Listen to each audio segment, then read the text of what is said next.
नमस्कार छात्रों, मेरा नाम है सर्वेश कौड़ और हमेशा की तरह आप सभी का मेरे यूट्यूब चैनल में बहुत बहुत स्वागत है।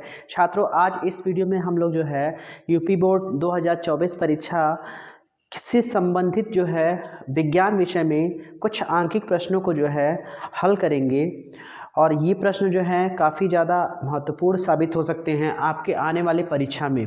तो इन प्रश्नों को देखिए, समझिए और साथ ही साथ इनका अभ्यास करिए ताकि जो है आप उच्च अंक जो है वो आने वाली परीक्षा में लेकर आएँ। तो चलिए देखते हैं हम लोग प्रश्न को।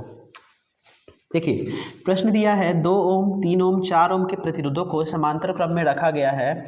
इस संयोजन को 24 वोल्ट की एक बैटरी से जोड़ा जाता है। बैटरी से संयोजन में प्रवाहित धारा की गणना कीजिए। ठीक है, तो देखिए समांतर क्रम में कहा है, तो समांतर क्रम का कुछ हम लोग जानते हैं, इस तरीके से होता है। पहले परिपथ बना लेते हैं।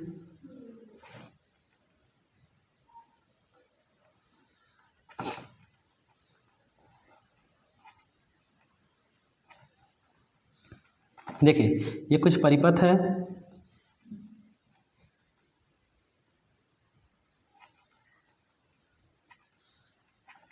और ये समझ लीजिए, जैसे ये 24 वोल्ट की जो है बैटरी से जो है इसको जोड़ा गया है। किससे जोड़ा गया है?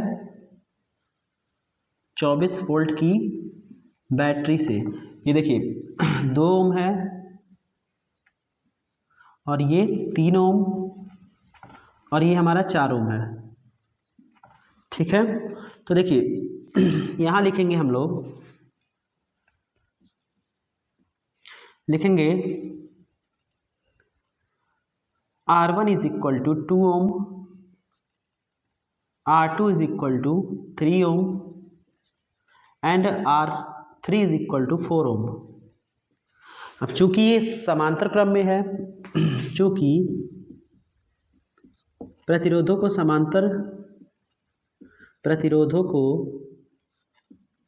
समांतर क्रम में, समांतर को मतलब पार्श्व भी कहा जाता है, आपकी किताबों में पार्श्व लिखा होगा। चूंकि प्रतिरोधों को समांतर क्रम में जोड़ा गया है, अतः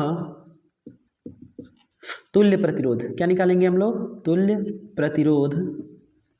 देखिए, हम लोग जानते हैं कि समांतर क्रम में अगर प्रतिरोधों को जोड़ा जाए तो उसका तुल्य प्रतिरोध क्या होता है? 1/r is equal to 1/r1 plus 1/r2 plus 1/r3। ठीक है, तो देखिए यहाँ पर क्या है, R1 की वैल्यू 1/2 प्लस 1/3 प्लस 1/4। यहाँ 1/r इज इक्वल टू, इन तीनों का एलसीएम ले लेंगे कितना आएगा? 12 आएगा। देखिए 2 से 12 में भाग देंगे 6, 6 एकम 6 और 3 से 12 में भाग देंगे 4, 4 एकम 4 और 4 3। ठीक है, तो 1/r इज इक्वल टू हो जाएगा 6 4 10 3 13/12 और r इज इक्वल टू हो जाएगा 12/13। हम लोग का फाइनल रेसिप्रोकल कर देंगे, तो 12/13 ये हो जाएगा तुल्य प्रतिरोध 12/13। अब कह रहा है धारा को फाइंड करना है ना, तो यहाँ पर देखिए हमारा जो है विभवांतर दिया हुआ है, यानी कहने का मतलब जो बैटरी दी गई है वो कितनी दी गई है? 24 वोल्ट की। ठीक है ना, तो यहाँ पर निकालेंगे, लिखेंगे ओम के नियम से, ओम के नियम V बराबर IR से। देखिए V की वैल्यू जो है कितनी है? 24 है विभवांतर। ठीक है, और R कितना दिया हुआ है? 12/13। ठीक है, तो हमको I कैसे पता करना है? 13 का 24 में हम लोग मल्टीप्लाई करेंगे, 24 गुणे 13/12। अगर यहाँ डिवाइड करेंगे तो कितना? 2 बार में कटेगा, तो I इज इक्वल टू 13 दूना 26। हम लोग का क्या हो जाएगा? 26 एम्पियर। क्या हो जाएगा? एम्पियर। देखिए ये प्रश्न जो है बहुत ज़्यादा इम्पॉर्टेंट है और 2022 जो पेपर था उसमें जो है ये पूछा भी गया था। ठीक है, तो आप इसे जो है अच्छे से समझ लीजिए और अच्छे से इसको रिवाइज कर लीजिए ताकि इसको जो है अगर वापस दिया जाए फिर से लगाने के लिए तो आप लोग अच्छे से लगा सकें। छात्रों, दूसरा सवाल जो दिया है वो दिया है 4 ओम से प्रति सेकेंड 100 जूल ऊष्मा उत्पन्न हो रही है, प्रतिरोधक के सिरों के बीच विभवांतर की गणना कीजिए। यहाँ पर देखिए हमको क्या क्या दिया हुआ है, 4 ओम यानी R दिया हुआ है, 100 जूल मतलब h दिया हुआ है, h मतलब ऊष्मा, और साथ ही साथ जो है t बराबर समय दिया गया है। तो r, उसके बाद हम लोग का दिया गया है h और t दिया गया है, इतना दिया गया है। तो यहाँ पर जब हम सॉल्व करेंगे इसको हल में, तो हम लोग इसको लिखेंगे, देखिए क्या लिखेंगे, हम लोग जानते हैं या हम जानते हैं क्या, H is equal to P into T, मतलब ऊष्मा बराबर जो होता है वो सामर्थ्य गुणे समय होता है। ठीक है, ये हम सभी को पता है। अब देखिए H is equal to P की जगह हम लोग ये भी जानते हैं कि होता है क्या, VI, क्या होता है, VI, P is equal to VI होता है ना। और इसमें जो हमको I की कोई ज़रूरत नहीं है ना, I की कोई ज़रूरत नहीं है, तो हम इसलिए I की जगह कुछ और भी लिख सकते हैं। तो हो जाएगा हम लोग का क्या, H is equal to V into, यहाँ पर देखिए यहीं पर क्या करना है, यहाँ होता है देखिए I is equal to, Ohm के नियम से क्या होता है, I is equal to V upon R, तो यहाँ पर क्या हो जाएगा, या V is equal to I R कर लीजिए सबसे अच्छा, लेकिन कोई मतलब नहीं है। तो यहाँ I is equal to V upon R into हो जाएगा T, लिखेंगे क्योंकि I is equal to V upon R Ohm के नियम से,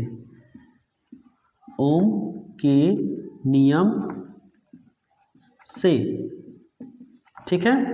तो H is equal to V square upon R into T, तो H की वैल्यू कितनी है, H की वैल्यू 100 है, 100 रखेंगे हम। अब V स्क्वायर हमारा कितना है, देखिए V स्क्वायर मतलब नहीं पता है हमको, और R की वैल्यू कितनी पता है, 4 ओम, और T हमारा 1 सेकेंड है, तो 4 का इसमें गुणा करेंगे तो V स्क्वायर का 1 में गुणा करेंगे V स्क्वायर, और 4 का इसमें गुणा करेंगे 400, यानी V is equal to under root 400। जैसे ही इसका वर्गमूल लेंगे तो कितना आ जाएगा, 20, ठीक है। तो ये हमारा हो जाएगा 20 वोल्ट, यानी यहाँ पर जो है हमारा टोटल जो दो सिरों के बीच विभवांतर है वो कितना है, 20 वोल्ट। तो इस तरीके से जो है हम लोग इस न्यूमेरिकल को भी सॉल्व कर सकते हैं। ये भी जो है वो 2022 की परीक्षा में आया हुआ था, ठीक है। तो ऐसे जो है ऐसे क्वेश्चन को जो है आप सभी सॉल्व कर सकते हैं।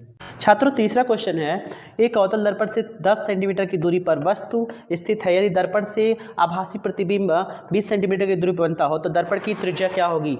देखिए यहाँ पर वस्तु की दूरी जो है साफ साफ दे दी गई है, 10 सेंटीमीटर, यानी u is equal to minus 10 centimetre. और यहाँ पर क्या है, देखिए ये कंडीशन लगा हुआ है, यदि दर्पण से आभासी प्रतिबिंब 20 सेंटीमीटर की दूरी पर बनता हो। तो देखिए यहाँ पर क्या करना है, आभासी प्रतिबिंब की स्थिति में क्या होता है, भी जो होता है वो पॉजिटिव होता है, वास्तविक प्रतिबिंब की स्थिति में भी जो होता है निगेटिव होता है, ठीक है। तो यहाँ पर भी हम लोग का क्या हो जाएगा, पॉजिटिव हो जाएगा, यानी 20 सेंटीमीटर लेना पड़ेगा। तो देखिए f नहीं पता है, f की इसकी जरूरत क्यों पड़ेगी, क्योंकि वक्रता त्रिज्या निकालना है ना, दर्पण की वक्रता त्रिज्या निकालनी है। तो हम लोग जानते हैं f is equal to r/2 होता है, तो अगर r निकालना होगा यानी 2 इंटू एफ होता है फॉर्मूला, ठीक है। तो ये इतना होता है ना, तो जब तक हमको f की वैल्यू नहीं पता रहेगी तब तक हम वक्रता त्रिज्या नहीं निकाल पाएंगे। तो यहाँ पर देखिए हम लोग को क्या करना है, दर्पण सूत्र का यूज करना है। दर्पण सूत्र से होता है हम लोग का 1/f is equal to 1/v plus 1/u, ठीक है ना। देखिए 1/f, यानी f की वैल्यू नहीं पता है, ऐसे उतार देंगे, और v की वैल्यू 20 हो जाएगी, और इसका जो हो जाएगा 1/-10 हो जाएगा।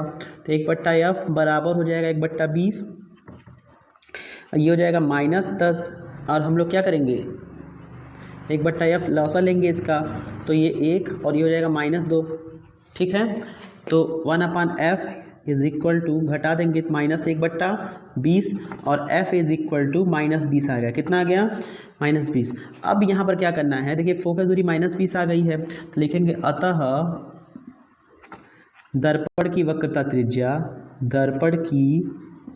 त्रिज्या बराबर, देखिए कभी भी क्या है, जब दूरी हम लोग लेते हैं, फोकस दूरी हो गया, तो दूरी जो होती है उसको हम लोग निगेटिव नहीं लेंगे इसमें, ठीक है। जब तक हम इसको सॉल्व कर रहे हैं तब तक निगेटिव रखें, लेकिन जब हम आंसर लिखेंगे, ठीक है, तो उस निगेटिव सिंबल को हम लोग नहीं लिखेंगे। तो यहाँ पर देखिए दर्पण की वक्रता त्रिज्या क्या हो जाएगी, 2 इंटू एफ कितना है, 2 into 20 is equal to 40 centimetre, यानी आर हम लोग का कितना आ जाएगा 40 सेंटीमीटर। और ये हम लोग का जो है क्वेश्चन नंबर 3 का सॉल्यूशन हो जाएगा। छात्रों प्रश्न संख्या जो है वो चौथा दिया है। एक अवतल दर्पण के सामने 15 सेंटीमीटर की दूरी पर एक वस्तु रखी है। यदि दर्पण की फोकस दूरी 30 सेंटीमीटर हो तो प्रतिबिंब की स्थिति तथा प्रकृति बताइए। देखिए इसमें कैसे करना है, सबसे पहले क्या करना है हम लोग को, वस्तु की दूरी यहाँ पर लिखा है ना 15 सेंटीमीटर की दूरी पर एक वस्तु रखी है, यानी यू दे दिया है। अवतल दर्पण में चाहे उत्तल दर्पण में यू जो होता है हमेशा क्या होता है, नेगेटिव होता है, यानी यू बराबर 15 सेंटीमीटर, हम लोग को पता चल गया है। और यहाँ कह रहा है कि दर्पण की फोकस दूरी कितनी है, चूंकि दर्पण अवतल है यानी फोकस दूरी ऋणात्मक यहाँ पर लिखेंगे हम लोग, तो F इज इक्वल टू हम लोग का हो जाएगा -30 सेंटीमीटर। ठीक है। अब देखिए दर्पण की प्रतिबिंब की स्थिति तथा प्रकृति बताना है, तो हमको यानी भी पता करना है, भी हमको नहीं पता है, तो होता है क्या formula, v is equal to 1/v is equal to 1/f is equal to 1/v minus 1/v plus 1/u, ये हम लोग का फॉर्मूला होता है ना। तो इसमें क्या करेंगे, वैल्यू पुट करेंगे, तो 1/f यानी हो जाएगा 30, 1/30 हो जाएगा, और ये 1/v और प्लस इसको क्या करेंगे 1/-15। ठीक है, 1/-30 बराबर 1/v, प्लस का माइनस में करेंगे माइनस 1/-15, सॉरी ये 1/ जो है माइनस हम लोग का हो जाएगा क्या, देखिए प्लस का माइनस में करेंगे माइनस 1/15। तो इसको क्या करेंगे, देखिए 1/v को किनारे छोड़ दीजिए ऐसे ही, क्योंकि ये धनात्मक है, वेरिएबल है, चर में है, तो इसको उधर लेके जाएंगे, तो 1/-30 जो था वो पहले अकेले था, और जैसे ये जाएगा तो ये माइनस अपने साथ है, तो लेके जाएगा क्या हो जाएगा, प्लस हो जाएगा 1/15, 1/15। तो 1/v बराबर, दोनों का एलसीएम लेंगे 30 आएगा, तो 30 से 30 में भाग देंगे तो -1 आएगा, और 15 से 30 में भाग देंगे 2। ठीक है, 2 में से 1 जाएगा, 1 बचेगा, तो 1/v बराबर 1/30, और v बराबर हो जाएगा कितना 30 सेंटीमीटर। अब देखिए यानी वस्तु जो है, यहाँ लिखेंगे वस्तु, अतः वस्तु का प्रतिबिंब दर्पण से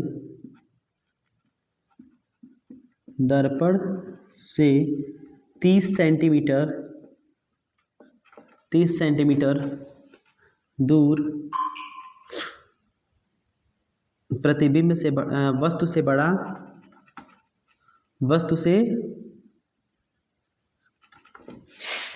क्यों बड़ा होगा, क्योंकि देखिए ये वस्तु -15 था, तो इससे बड़ा ही हुआ ना, वस्तु से बड़ा वास्तविक, अवतल दर्पण में वास्तविक बनता है, तथा उल्टा बनेगा। ठीक है, ये क्वेश्चन नंबर 4 का जो है सॉल्यूशन है, और ऐसे जो है दिए गए प्रश्नों को आप लोग आसानी से सॉल्व कर सकते हैं। छात्रों अगला क्वेश्चन जो है वो दिया है, एक तार के सिरों पर 1.5 वोल्ट विभवांतर लगाने पर 0.5 एम्पियर की धारा प्रवाहित होती है। यदि तार की लंबाई 3 मीटर हो तो अनुप्रस्थ काट का क्षेत्रफल 6 × 10⁻⁻6 मीटर स्क्वायर हो, तो इसके प्रतिरोधकता की गणना कीजिए। देखिए रेसिस्टिविटी इसमें करा है फाइंड करने के लिए हम लोग का, देखिए साफ साफ जो है वो क्या कहते हैं, वोल्ट विभवांतर दे दिया गया है, और साथ ही साथ करंट भी दे दिया गया है। इलेक्ट्रिक पोटेंशियल 1.5 वोल्ट, करंट जो है 0.5, और साथ ही साथ क्रॉस सेक्शन एरिया जो दिया है वो 6 × 10⁻⁻6 मीटर स्क्वायर है। तो यहाँ पर सब कुछ लिख लेते हैं साफ साफ। देखिए हम लोग का जो है वो भी दिया है 1.5 वोल्ट, और आई जो दिया है वो कितना है 0.5। चूँकि हम लोग जानते हैं कि रेसिस्टिविटी के लिए फार्मूला जो होता है वो क्या होता है, R is equal to rho L/A होता है, यानी rho is equal to R × A/L, यानी यही हम लोग का फॉर्मूला होता है रेसिस्टिविटी के लिए। तो ऐसी कंडीशन में जो है इसी का यूज़ करके हम लोग को निकालना है। तो हमको इसमें क्या क्या दिया है, देखिए रो जो दिया है उसी को फाइंड करना है। ठीक है, आर जो दिया है वो हमारा जो है अभी पता नहीं है, और भी और आई की मदद से हम आर निकाल सकते हैं ओम के नियम से। ठीक है, तो सबसे पहले वही निकाल लेते हैं। देखिए आर इज इक्वल टू होता है V/I, सो यहाँ पर हो जाएगा 1.5/0.5। अगर इसको डिवाइड करेंगे कितना आएगा, 3 आएगा, कितना आएगा 3 आएगा, और ये 3 जो हो जाएगा क्या हो जाएगा, ओम हो जाएगा, क्या हो जाएगा, ओम हो जाएगा। तो अब हम लोग क्या करते हैं, रेसिस्टिविटी का फॉर्मूला लगाते हैं, लिखेंगे प्रतिरोधकता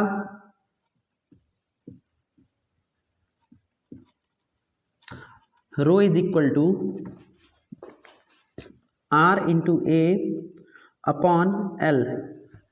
ठीक है, तो R की वैल्यू यहाँ 3 ओम है, A की वैल्यू कितनी है 6 गुणे 10 पे घाते -6 और L की वैल्यू कितनी है 3 है। यहाँ 3 से 3 कट जाएगा यानी 6 गुणे 10 पे पावर -6 और प्रतिरोधकता का मात्रक क्या होता है ओम मीटर। ठीक है, प्रतिरोधकता का मात्रक क्या होता है ओम मीटर। और ये भी क्वेश्चन जो है 2022 की परीक्षा में आया हुआ था, ये भी इंपॉर्टेंट क्वेश्चन है और ऐसे प्रश्न जो है वो परीक्षा में दिए जाते हैं। तो इन प्रश्नों का अभ्यास करिए, उनको लगाने की कोशिश करिए। ये प्रश्न देखने में जो है खतरनाक होते हैं, लेकिन अगर इनको बारीकी से पढ़ा जाए तो इनको हम आसानी से सॉल्व कर सकते हैं।